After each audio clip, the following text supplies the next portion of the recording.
Well, welcome to the stage for all four of you. As we've already heard today, the moment we have been long waiting for seems to have finally arrived, and the technology is now here to enable us to fulfill our global ambitions and at last realize the true potential for international commingling on racing. So is this a brave new world or another false dawn? How can we make the most of the advantages that's offered by these latest technical advances to realize our vision for the sport? And if I could address Alastair first, we heard already about the exciting Whirlpool initiative at Royal Ascot this year from Winfried earlier.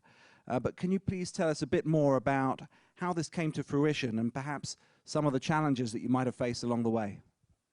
Thanks, Jason. When I began, when the question was proposed, it was a long list of challenges, I'll be absolutely honest. It started about 3 years ago when we had the meeting with Hong Kong Jockey Club.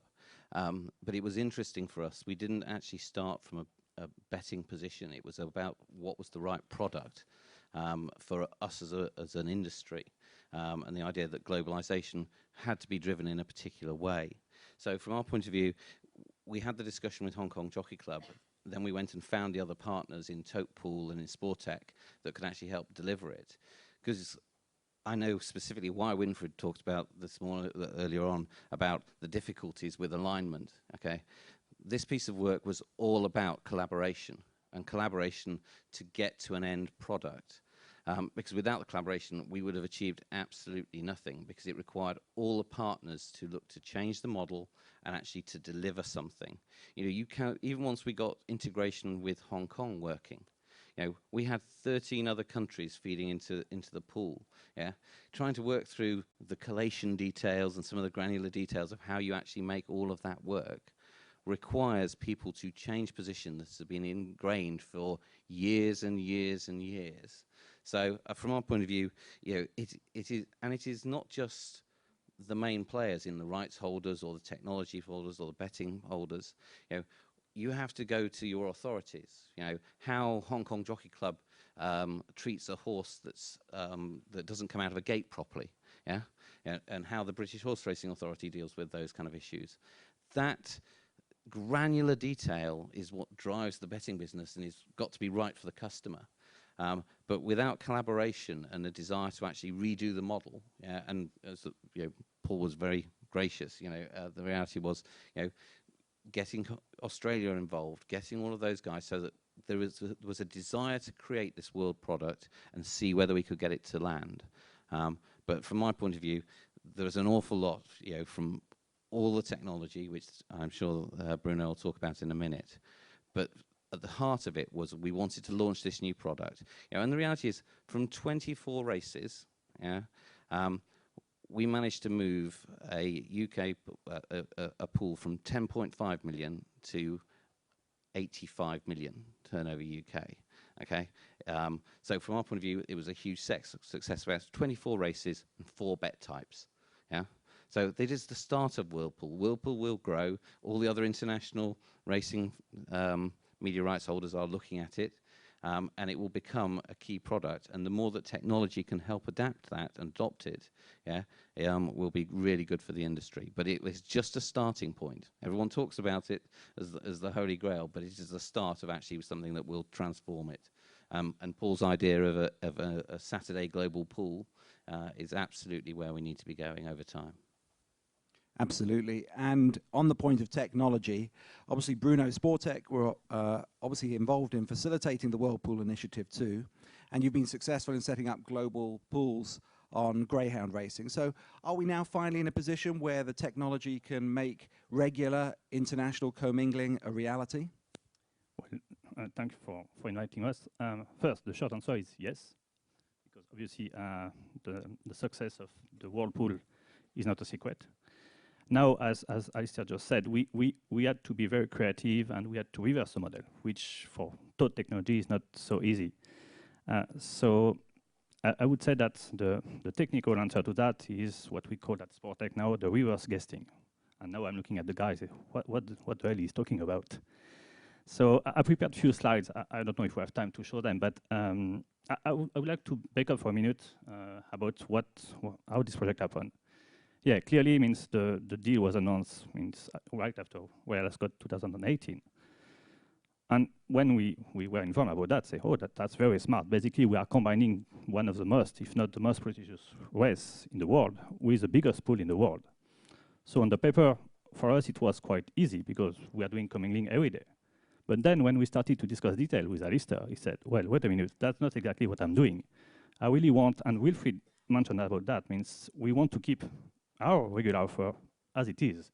We just want to take benefit of the world pool, but we don't want to give up on what we are doing every day. And then for us as a technical supplier, that's a total different story.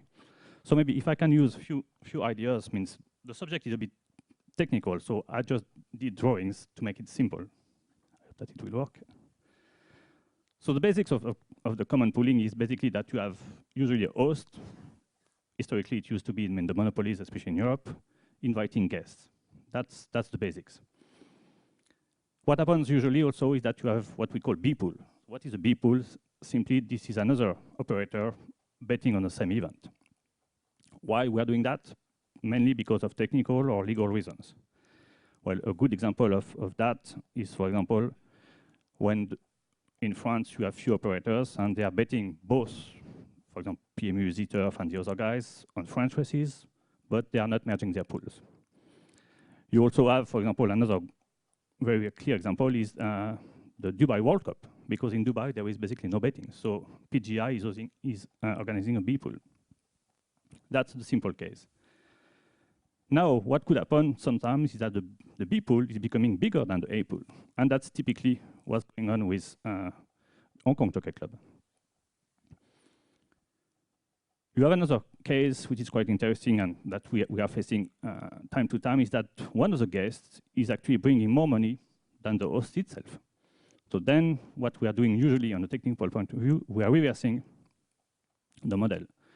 The drawback of doing that is that we are introducing many limitations for the host itself, basically the bet types, and this is a debate that is not new, means the global bet has been a long story. So the reverse guesting actually is just optimizing both. In other words, when we were speaking with Alastair, he said, yeah, okay, I want to share the common bets with Hong Kong, but I still want to offer the quad pot, the play spot, or the scoop six, which for us, again, was a big challenge. So we did what we call the reverse, again, guessing, where basically, for the punters in Ascot, they were betting into Hong Kong without basically seeing it.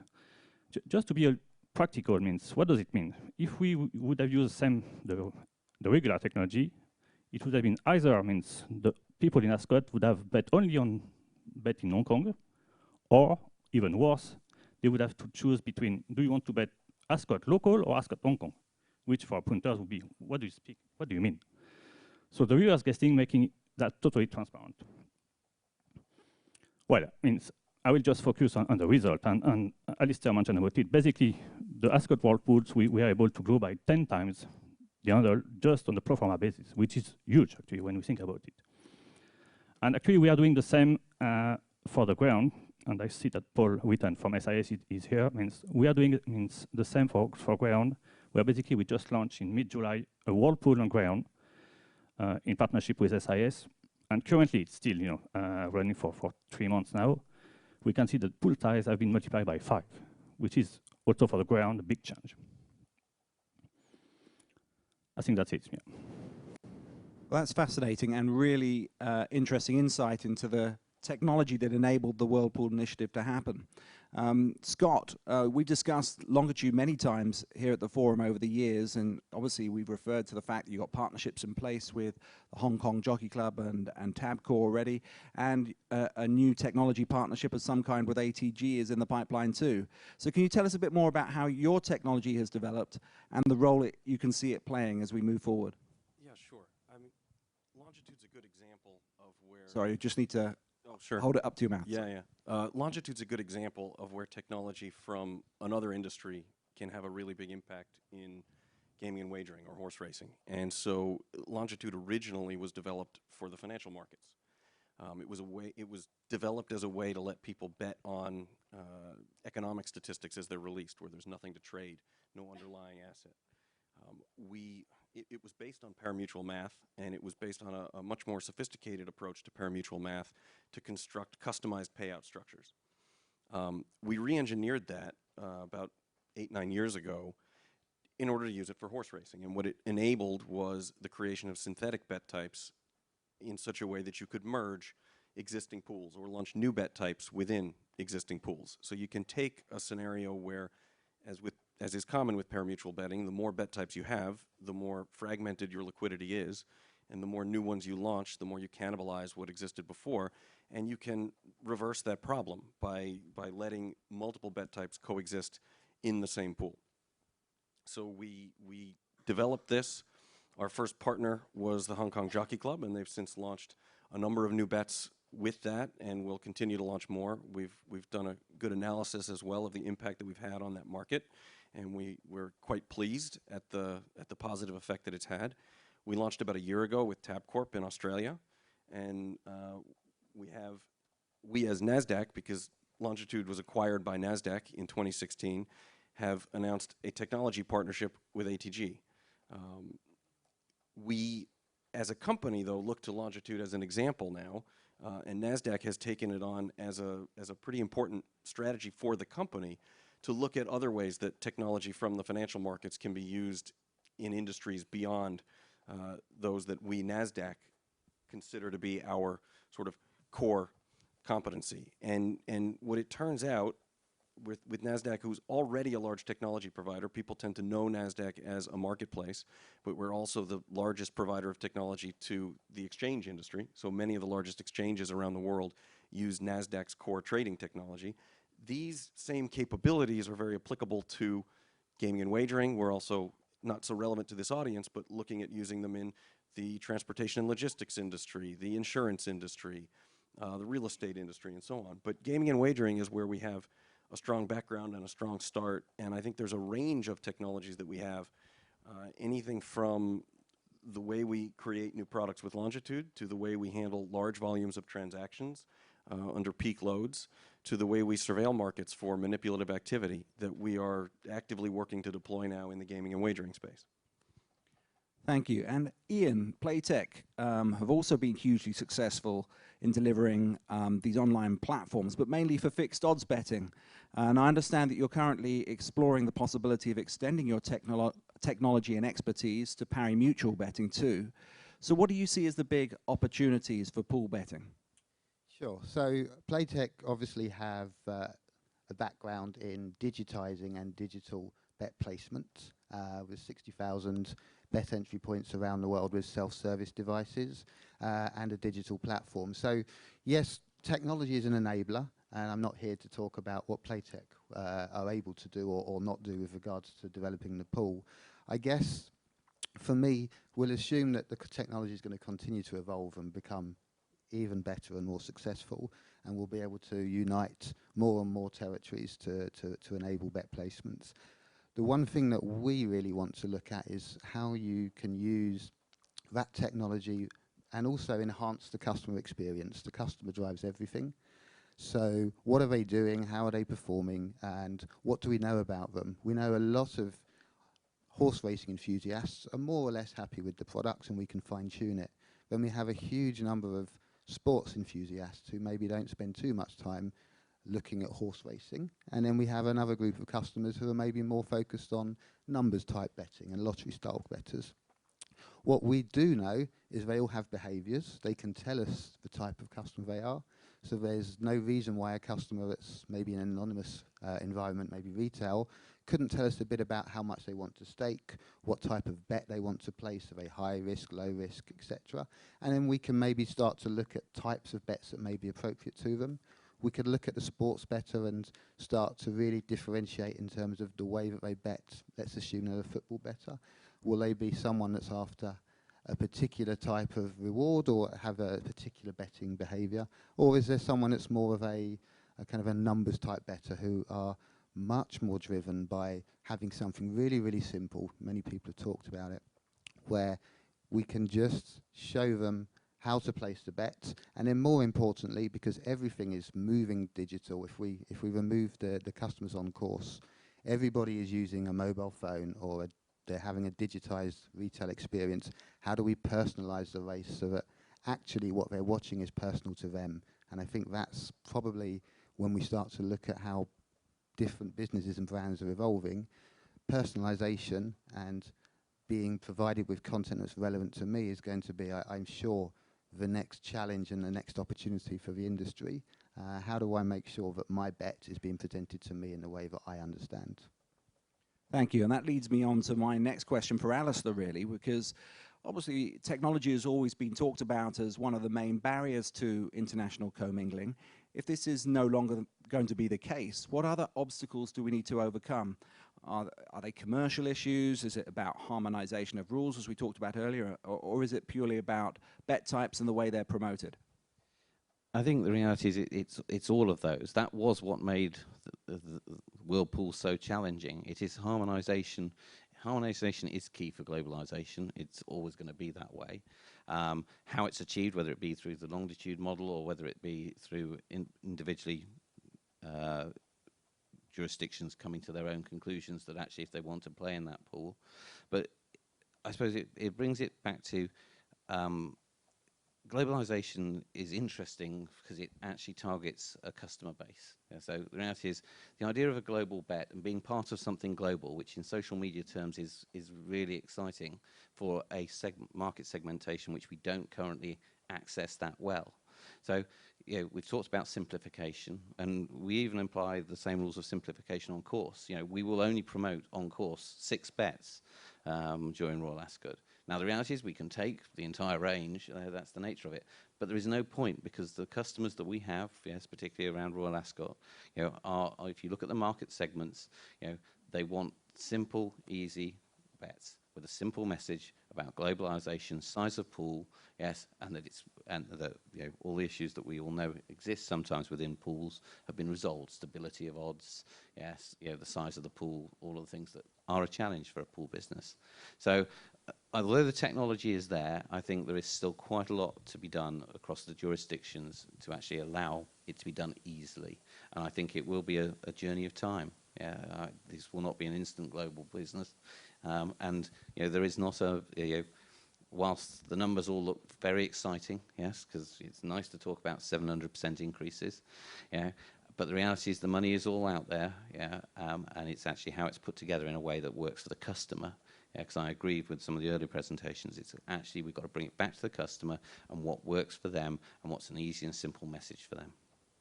Thank you. And leading on then from that, Bruno, what's next for the Whirlpool initiative? Where do you see this developing from here? Does it provide an effective template that we can see other racetracks and operators following? Yeah, clearly means the technology is now ready, means and make it quite transparent, as I said, means so obviously we can reuse it anytime. Again, we are using it every day for the ground at a much lower scale, but still means for them the impact is more or less the same. So we are happy to use it anytime for any customer that is willing to do it. Yeah. And obviously the likes of Hong Kong, Australia, South Africa have been pioneers in promoting global pool betting. But Scott, where do you see the next growth opportunity? What other territories have you got your eye on? Well, some of it's about territories, but some of it's about I think it can go further than it's gone.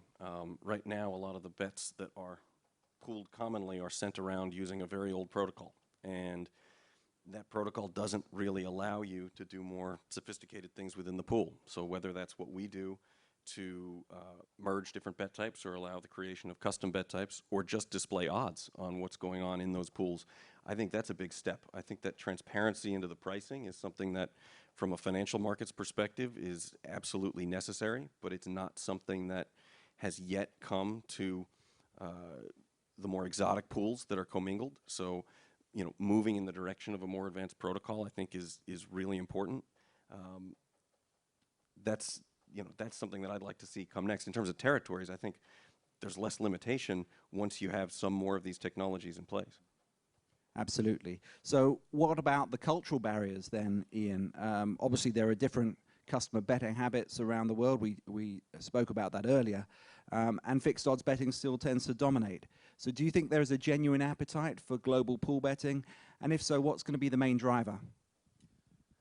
I mean, fixed odds, of course, it's here to stay. It's the easiest, most simple way to understand. But pool betting can appeal to so many different customers. And actually, in life, there's lots of different customers betting using pool-type technology.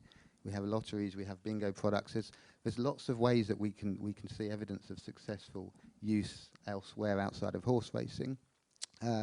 So the opportunity is there. It's about the packaging and how we portray it to the customer and how we make it simple and clear and understandable. And if we can package it in the right way and present it in the right way, then I think we will continue to make some movements. And we don't have to class it as pool betting. It's just betting. And this is a question for all of you, really, but what role do you think technology can actually play in making pool betting more interesting, engaging and accessible? We heard from Paul and Kevin earlier about product innovation still has to be the prime focus, but leading on from what Ian said there, how can we better package and promote it, utilizing that technology to its best advantage? Who wants to take that one? Bruno? Well, it's a basic rule, but the size of the pool is clearly, a key factor for success. And what we saw again for Ascot was key. Means I think we had one of the record win pool with more than £1.2 million, which for punters has a lot of meaning. So I think that's key. And on that point, we've also got the global super bet, of course, which is a topic that we frequently return to. Do you think this is now a realistic ambition, or will it always just have this mythical status? What's finally needed to bring it to fruition, Alastair? Thanks for that question. I think the global bet is a myth. The reality is the nature of getting all those countries together. To get 13 countries to work together was hard enough. Until we resolve some of the technology, ITSP connectivity, what that future looks like, it's a long way away. Yeah. The reality is what is available to us is a much better way to collaborate and work together, and a change of the model to focus on back to what the customer actually wants. We talked about things that actually are going to resonate. We set up, and it was only on course, survivor bet, last man standing football bet. Very simple and straightforward. That is what a particular generation wants. We get ourselves involved in pool betting and the intricacies of all the detailed bets, but actually for some of the customers and to appeal to that younger market, we actually need to work as well as the exotic bets on some of the more simple and how we rebrand them so they're accessible, yes, and keeping it very simple. And Scott, from your perspective, again, your technology can help facilitate that. I think so. I mean, we've heard some interesting things today about customer segmentation and about understanding the way customers like to bet and trying to address them in a certain way. But one of the challenges to innovation with pool betting is that the more bets you offer, the more different flavors of your product you offer, the more you cannibalize what's already there. If you can offer more customized bet types without harming the liquidity because you're putting them all in one pool, then that level of customer segmentation means something, because you can start targeting customers in various countries with the bet types that they prefer to place, and they can still come together in a large pool. Or you can target customers based on their own preferences with really specific customized bet types that would never be offered or marketed as a standalone, but could easily be generated as a sort of synthetic composition within a pool that's being looked at a more granular level. That's great. Well, thank you to all four of you. If I could hand back over to Christina, we'll again invite questions from the floor. Any questions from the floor?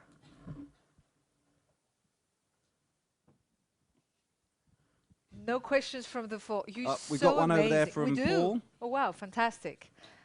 The speakers help the speakers. That's part of the game, of course. Just a question about the UK regulator. How difficult was it to convince the UK regulator to allow the whirlpool to take place? The biggest issues with the UK regulator were actually understanding how it actually came together, yeah, and that actually it was more of an odds calculation engine. Which obviously created them with them a lot of confusion, because they're used to a fairly standard model. So it took time, and it took actually sitting down and communicating with them. And to be honest, bringing them along as part of the team. Yeah, the tote pool guy teams have an entire operation and a great relationship with the Gambling Commission. But we ended up just actually getting in a room, yes, and talking them through the product, to the point where they actually understood it. The reality is, with all these things, they are a challenge, and they do want to absolutely are driven towards KYC, understanding you're doing it right. But that's where brands like Hong Kong Jockey Club and Ascot Racecourse, who have brands which rely on our integrity, and it's vital. Winfried talked about it before. For a global pool to work, it's got to have integrity. Otherwise, it falls apart immediately. It's absolutely crucial, and that's why the collaboration and working in partnership elements, with all of the people who participated in the pool, integrity is a key part for it, because you've got to provide a betting product that can be trusted by the customer. Brings it back to the customer again. And any other questions? Oh yeah, we do have a second question. Simon Nichols, Momotech. Can I ask you, how did foreign currency exposure work and negative settlements between Hong Kong and UK? I think I'll take that one outside the room, if that's okay. At least there's a move. Any other question? Well, thank you very much to you thank you for this sharing your experience and also what's happening and what could be useful for the future. Thanks a lot. Thank you. It's a great applause to you.